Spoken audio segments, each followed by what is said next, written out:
The formula can was empty. Clara Whitmore shook it one more time as if hoping might make something appear. Nothing did. She set it down on the counter of her studio apartment in the Bronx where the overhead light had been flickering for 3 days because she couldn't afford a new bulb. In her arms, 8-month-old Lily whimpered, that quiet, exhausted cry of a baby too hungry to scream anymore. "I know, sweetheart," Clara's voice cracked. "Mom's working on it." Outside, fireworks popped in the distance. New Year's Eve. The whole world was celebrating, counting down to midnight, making resolutions about gym memberships and vacations, and all the things people worried about when they weren't wondering how to feed their children. Clara opened her wallet. $3.27. Formula cost $18, the cheap kind. The sensitive stomach formula Lily needed cost $24. She'd done the math 100 times. The math never changed. Her phone buzzed with the notification she didn't need to read. Rent overdue, 12 days. Final notice. Clara walked to the window, bouncing Lily gently. From here, if she craned her neck, she could see Manhattan's skyline glittering across the river. That other world where people were probably drinking champagne and wearing clothes that cost more than her monthly rent. 3 months ago, she'd been closer to that world. Not rich, never rich, but stable. A real job at Harmon Financial Services. Benefits, a desk with her name on it. Then she'd noticed the numbers, small discrepancies, transactions that didn't add up, money flowing to vendors she couldn't identify. She'd asked her supervisor about it. Just a question, just trying to understand. 1 week later, HR called her in. Position eliminated due to restructuring. They took her laptop before she could save anything. Security walked her out like a criminal. That was October. This was December 31st. Now she worked nights at Quickmart for $12.75 an hour, no benefits, and a manager who looked at her like she was something stuck to his shoe. The numbers still didn't work. Every week she fell further behind, and now the formula was gone. There was one person left to call, one lifeline Clara had been saving for a true emergency. Evelyn Torres. Clara had met her at Harbor Grace Shelter 2 years ago, 7 months pregnant and sleeping in her car after her boyfriend cleaned out their joint account and vanished. Evelyn ran the shelter, 67 years old, silver-haired, with a heart big enough to hold every broken person who walked through her doors. When Clara left after Lily's birth, Evelyn had pressed a card into her hand. "You call me anytime, I mean it. You're not alone." Clara had never called. Pride was sometimes the only thing she had left. But Lily was hungry. She pulled out her phone and found Evelyn's number, the one she'd saved 18 months ago. Her fingers shook as she typed. "Mrs. Evelyn, I know tonight is busy and I'm so sorry to bother you, but I don't have anyone else. Lily's formula ran out and I only have $3. I just need $50 to get through until my paycheck Friday. I promise I'll pay you back. I'm so sorry. I'm so sorry to ask." She hit send before she could talk herself out of it. 11:31 p.m. What Clara couldn't know, was that Evelyn Torres had changed her phone number 2 weeks ago. The old number now belonged to someone else. 47 floors above Manhattan, Ethan Mercer stood alone in an $87 million penthouse, watching fireworks explode over a city that worshipped him. The space around him was a monument to success. Italian marble floors, museum-quality art, furniture that cost more than most people earned in a decade. Through floor-to-ceiling windows, he could see Central Park to the north, the Hudson to the west, the glittering sprawl of downtown to the south. On the kitchen island, a bottle of Dom Perignon sat unopened. His assistant had left it with a note reminding him that the New Year's Eve gala at the Ritz was expecting him at 10 o'clock. Ethan hadn't gone. He told himself he was tired.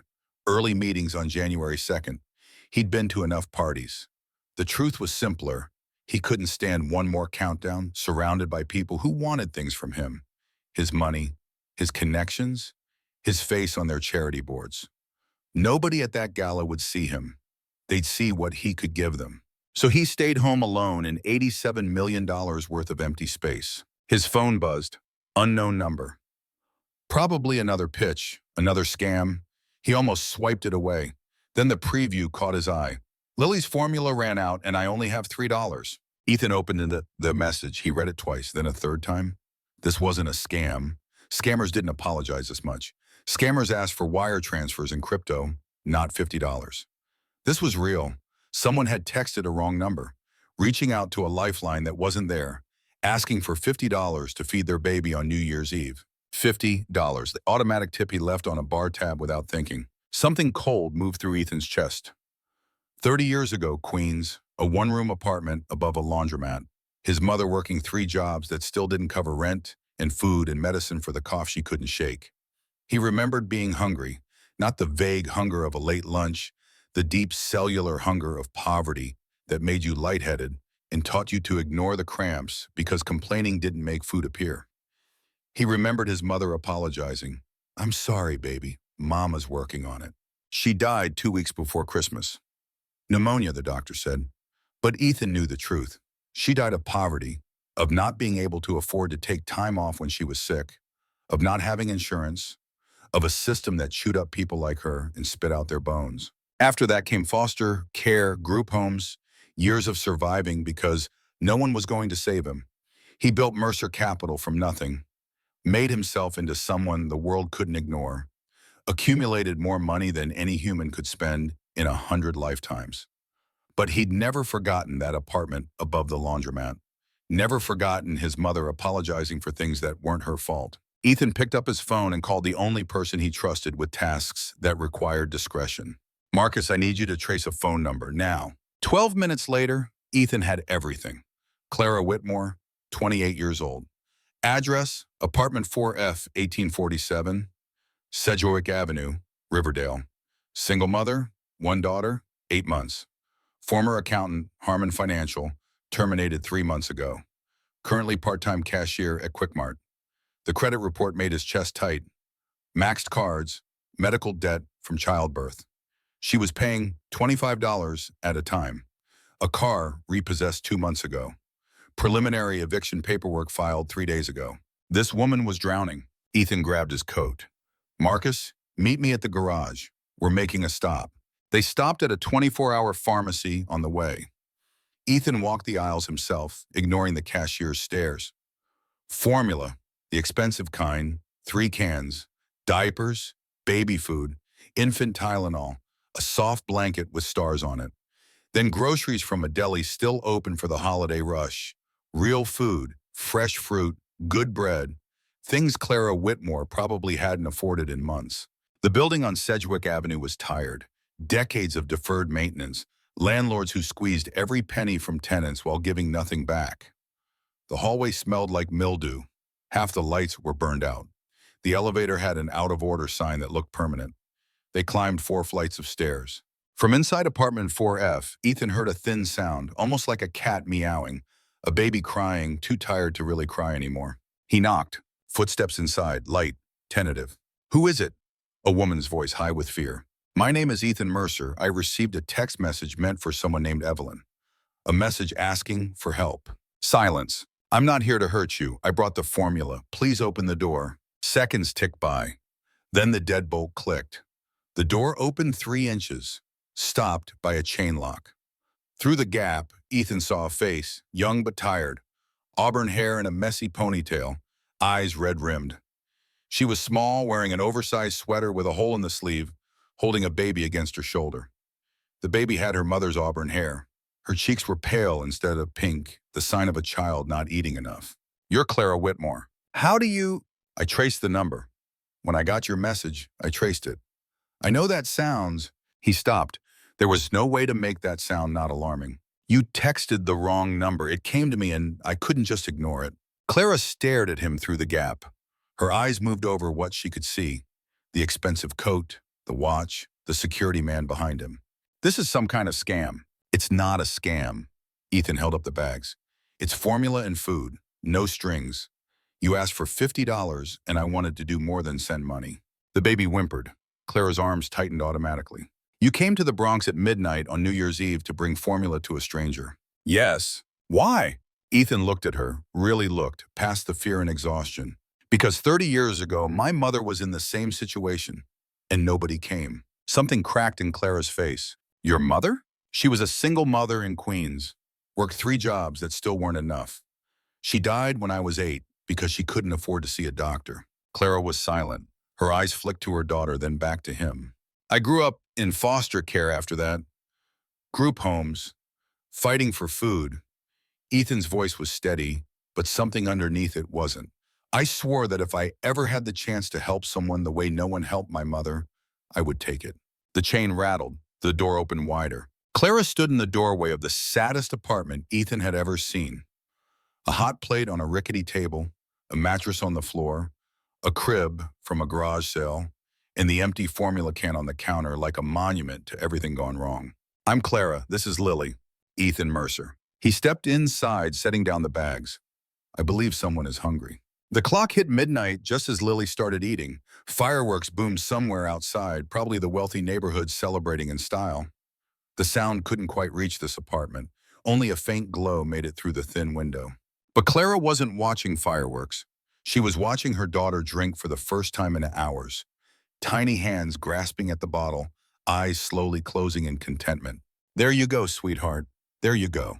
Ethan stood by the window, giving her space. She studied him while Lily fed. He looked different than she'd expected a billionaire to look. She knew who he was. Everyone in finance knew Ethan Mercer, magazine covers, perfectly tailored suits, settings that screamed money and power. But here in her crumbling apartment, he looked almost human. His coat was expensive, yes, but he'd unbuttoned it and pushed up the sleeves. His hair was slightly disheveled, and his eyes held something she hadn't expected. Loneliness. She recognized it because she saw it in her own mirror every day. You didn't have to do this, Clara said finally. I asked for $50. I know. You also apologized 4 times in 3 sentences. Clara flushed. I've never asked for help like that. What happened? His voice was gentle, not demanding. She could have refused, but something about him, his calmness, his lack of judgment, made her want to tell the truth. I got fired 3 months ago from Harmon Financial. I was an accountant, and I found something in the books. Transactions that didn't make sense. Small, but a lot of them. Money going to vendors that didn't seem to exist. Ethan's posture shifted slightly, attentive. I asked my supervisor about it. Just a question. A week later, they called me into HR. Position eliminated. They took my laptop before I could save anything. And you were really looking. It's my job. Was my job. Clara adjusted Lily. The numbers stick in my head. They always have. Ethan was quiet for a long moment. Harmon Financial Services. I know that company. They're a partner on several projects I'm involved with, including a charitable foundation. Clara looked up sharply. What foundation? Hope Bridge. It provides grants to shelters supporting women and children in poverty. Ethan met her eyes, including a place called Harbor Grace Shelter. The room seemed to shrink around Clara. Harbor Grace, the shelter Evelyn Torres ran, the shelter she had just tried to reach by texting a billionaire. You're telling me the company that fired me is partnered with your foundation, which funds the shelter where I was going to ask for help. It appears so. That can't be coincidence. I don't believe in coincidences either. Ethan reached into his coat and pulled out a business card. Cream-colored embossed letters. Mercer Capital. Ethan Mercer, founder and CEO. Keep this. When you're ready, when Lily is fed and you've had time to think, call the number on the back. If what you found is what I think you found, I need to know more. Clara took the card. The paper was thick and smooth. What do you think I found? Ethan's jaw tightened. I think you may have stumbled onto something happening under my nose for years. Something I should have caught and didn't. He moved toward the door. Get some sleep. Take care of Lily. When you're ready, you know where to find me. He was at the door when Clara spoke again. Why are you helping me? Really? Rich people they're not like this. Ethan turned back. In the flickering light, his face looked younger, more vulnerable. Because I remember what it feels like to have no one. And because someone should have helped my mother, and no one did, and I've spent 30 years trying to be the person who shows up. He paused. Tonight, the need came directly to me, so here I am. The door closed behind him. Clara stood there for a long time, holding Lily, holding the business card, holding the weight of a night that had started with despair and ended with something she was afraid to name. Hope, maybe. Or maybe just the terrifying knowledge that her life had just become very complicated. 3 weeks later, Clara sat in the lobby of Mercer Capital, a 40-story glass tower in Midtown that looked designed to intimidate visitors before they reached the elevator. It was working. She was wearing her only interview outfit, a black blazer from Goodwill, pants that didn't quite match, shoes polished until the scuffs almost disappeared.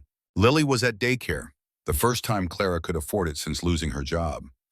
Ethan had sent a check after New Year's, just enough to cover a month of childcare and groceries, with a note, no strings. This is so you have time to think clearly. She'd almost sent it back. Pride was a hell of a thing. Then Lily got an ear infection, emergency room, antibiotics, bills she couldn't pay. That's when Clara picked up the phone.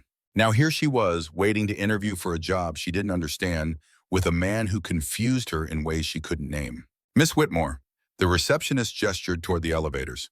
Mr. Mercer is ready for you. The executive floor was glass and chrome and carefully positioned greenery. Ethan's assistant, Helen, elegant and silver-haired, led Clara through an open workspace where people in expensive clothes solved expensive problems. She felt their eyes. Who is she? Why is she here? What does Ethan Mercer want with her? She wondered the same things. His office was enormous. Windows on two sides framed Manhattan like a photograph. Desks the size of a small aircraft carrier. Art that belonged in a museum. And Ethan standing by the window in a charcoal suit, looking nothing like the man who'd carried grocery bags into her apartment. Clara, please sit. She perched on the edge of an expensive leather chair. Before we talk about work, Ethan said, taking the seat beside hers instead of behind the desk, I want to make something clear. Whatever you decide, the help I provided comes with no conditions. If you don't want this job, you're under no obligation. Those were gifts, not payments. She hadn't expected that. I understand. Good. He leaned back. I've had my team run a quiet audit of transactions between Harmon and my Hope Bridge Foundation. Clara's stomach dropped. What did you find? Nothing conclusive, which is suspicious. The records are too clean, too perfect. In my experience, when something looks that perfect, it's been manufactured. I don't have proof. They took everything. You have your memory, you said numbers stick. They do, but I can't go to the FBI and say I remember transactions I can't document. No, but you can help me find new evidence. Ethan's eyes met hers. I want to hire you, not as a regular accountant. I need you working directly with me. Special projects, internal investigations. Clara stared at him. Why me? You have teams of auditors, people with credentials, people who might be compromised. His voice hardened. The person I suspect has been here from nearly the beginning. He has allies everywhere. I need someone I can trust. Someone who doesn't owe anyone here anything. Someone who already found something once. You think you can trust me? We've met twice. You could have asked for much more than $50. When you realized who I was, you could have made demands. Instead, you've been trying to figure out how to pay me back for formula. His expression softened almost imperceptibly. That tells me more about your character than any background check. Clara felt her face warm. What exactly would this job involve? He outlined it. Special projects auditor reporting directly to him. Access to all financial records. Salary 3 times her old pay plus benefits. On-site daycare. Lily could be in the same building. It was the best offer she'd ever received. Also potentially the most dangerous. If I find something and what happens to me? Last time I lost everything. Last time you were alone, this time you have me. Clara thought about Lily, about bills, about Harbor Grace and all the women depending on the support that might be getting stolen. When do I start? The first month was observation.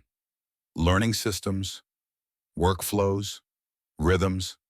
Learning to walk through halls where everyone wondered who this nobody was. She also learned to watch Douglas Crane. Ethan hadn't told her who he suspected, but she wasn't stupid.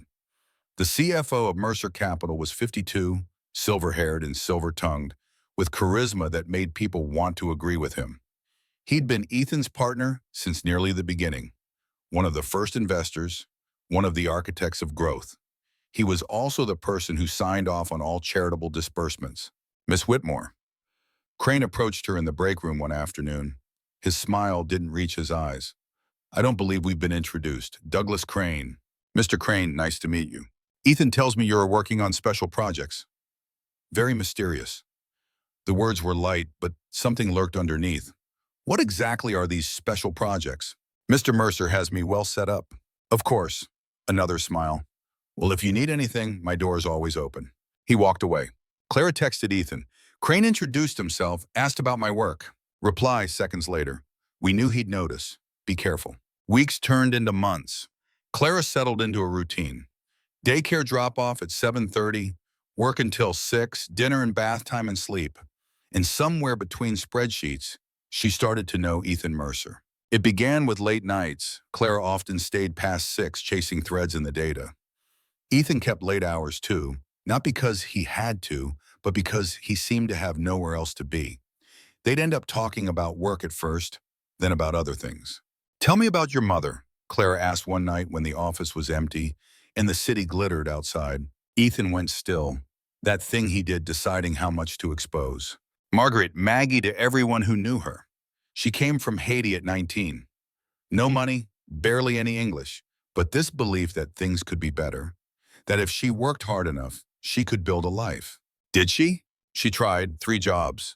I barely saw her sometimes, but when she was there," his voice softened, "she was completely there, telling me stories about Haiti, about our family, about who she wanted me to become."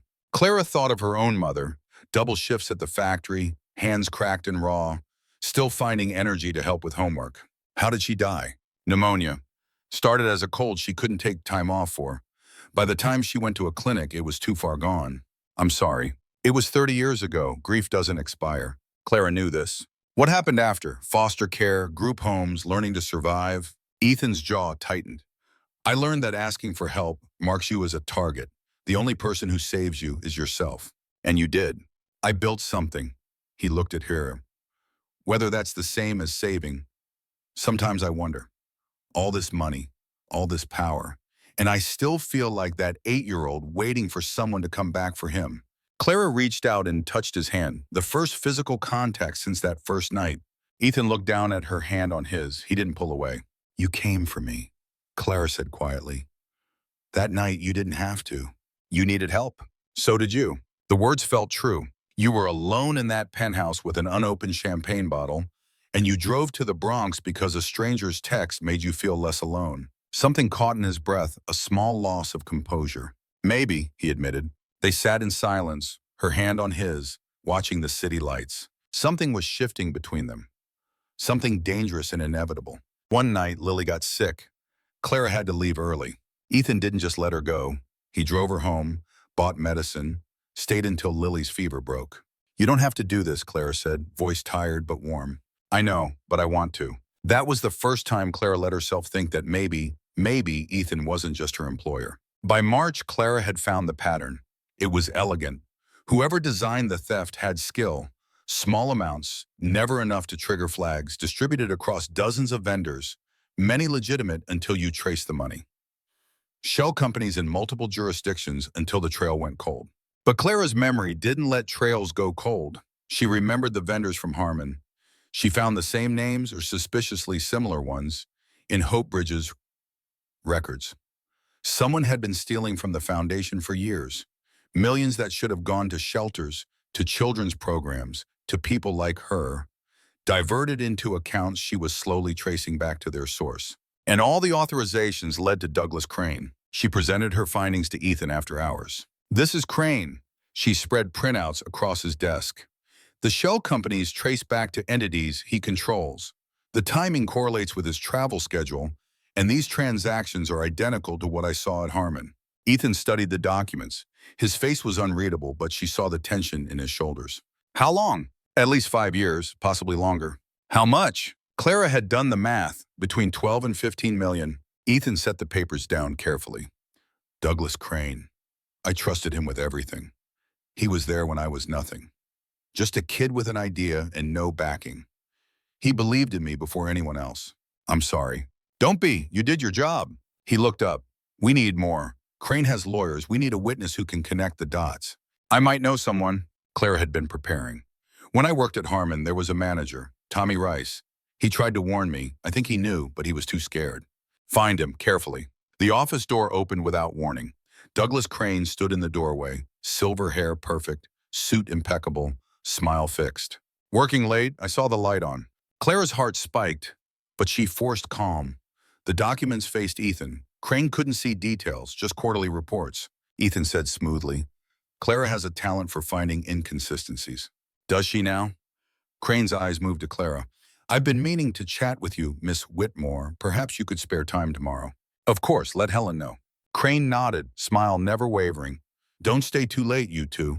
Nothing here is worth losing sleep over. He left. Clara didn't breathe until the elevator closed. He knows, she said quietly. He's watching me.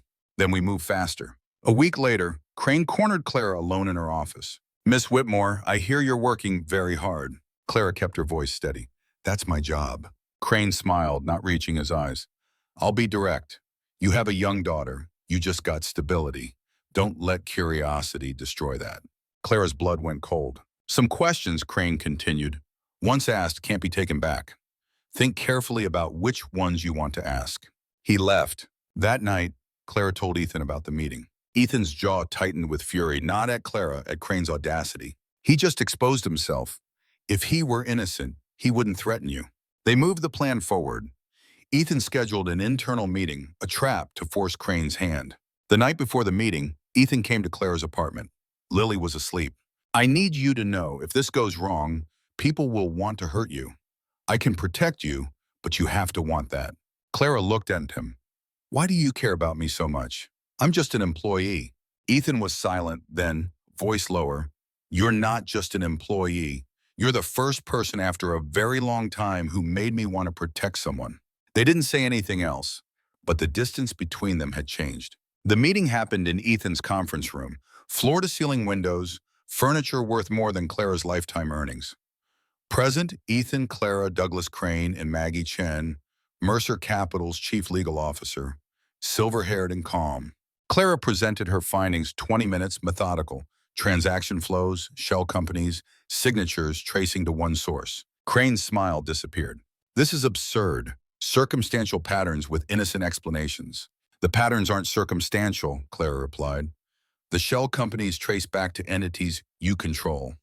The signatures are yours. The same structures appeared at Harmon Financial, where I was terminated for asking questions. Crane switched tactics, attacked Clara. She's a disgruntled former employee looking for revenge. This investigation is compromised by her obvious bias. What is her relationship with you, Ethan, that she's even sitting here? Ethan stood. Enough, Douglas, Crane pressed. 12 years, Ethan? You'd believe a stranger over your partner of 12 years? Ethan looked him dead in the eye. I think 12 years ago I trusted the wrong person. The room froze. Maggie Chen spoke. Mr. Crane, I've independently verified everything Miss Whitmore presented. It's all accurate. Furthermore, we have a witness. The door opened. Tommy Rice walked in, pale but determined, carrying a briefcase. Hello, Mr. Crane. Been a while. Crane's face drained of color. Tommy's voice shook but was clear. I have copies of everything you made us delete. I've kept them 5 years, waiting for the right time. Today is that time. Crane didn't accept defeat. You think it's this simple? I didn't work alone. There are people more powerful than Ethan behind this. If I fall, they'll destroy everyone. A threat and a confession. Maggie held up her phone. I've been recording since this meeting started. Legal, since all participants were notified of documentation. You just confessed in front of witnesses and on tape. Crane lunged for the door. Security was waiting outside. Ethan's orders. 12 years, Ethan's voice was ice. I gave you everything, and you stole from women and children who had nothing. FBI agents entered. Maggie had contacted them when the evidence was solid. Douglas Crane was handcuffed. At the door he turned. His eyes found Clara, pure hatred. This isn't over. You've made powerful enemies. Then he was gone. Clara finally breathed. The aftermath stretched months. Crane's arrest unraveled a network beyond Mercer Capital. Executives at Harmon were implicated, creating a scandal that dominated business news for weeks. Clara testified before a grand jury. She sat in rooms with lawyers and investigators, telling her story over and over. The numbers she'd noticed, the questions she'd asked, the retaliation, the wrong number text that led her to the one person with power and will to make things right. Journalists loved it. The struggling single mother who brought down a financial empire. They wanted interviews, book deals, movie rights. Clara declined them all.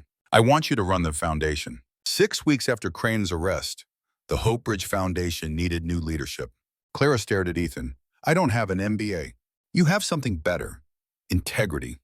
You saw something wrong and refused to look away, even when it cost everything. Clara thought about Harbor Grace, about Evelyn Torres, about all the women depending on support that had been stolen. The foundation funds Harbor Grace, the place that took me in. Yes, you could make sure the money actually reaches people who need it. Clara took a breath. Okay, I'll do it. 1 year later, December 31st. Clara stood on the balcony of Ethan's penthouse watching fireworks over Manhattan. Inside, the penthouse had transformed. Photos on walls, Clara and Lily at the park, at the zoo, at holiday parties. A high chair in the kitchen, baby gates in hallways, all the mess of actually living in a space instead of existing in it. Exactly 1 year, Ethan said, standing beside her. Since you sent that text. Since I accidentally asked a stranger for $50. Clara shook her head. I was so humiliated when you showed up. You were terrified, but you let me in. I didn't have much choice. Lily was hungry. You always have choices. Ethan's voice was quiet. You could have refused, tried to handle everything alone. Instead, you took a chance on the possibility that things could be different. The clock on his phone hit midnight. Fireworks intensified across the city. Happy New Year, Clara. Happy New Year, Ethan. He kissed her, soft and certain. Inside, her phone buzzed. A text from Evelyn Torres. Happy New Year, sweetheart. Saw the article about your foundation expansion. Your mama would be so proud, so am I. Clara smiled, tears prickling. 1 year ago, she'd been alone and desperate, typing a message to someone who couldn't receive it. The miracle had come. It looked like a man in a coat standing in her doorway with formula and eyes full of ghosts. It looked like a job and purpose, and a chance to help people who'd once helped her. It looked like falling in love with someone who understood that wealth meant nothing without connection, that power meant nothing without purpose. Lily stirred in her sleep, that soft sound through the baby monitor. Clara heard Ethan's breath catch, the way it always did. I should check on her, Clara said. Let me.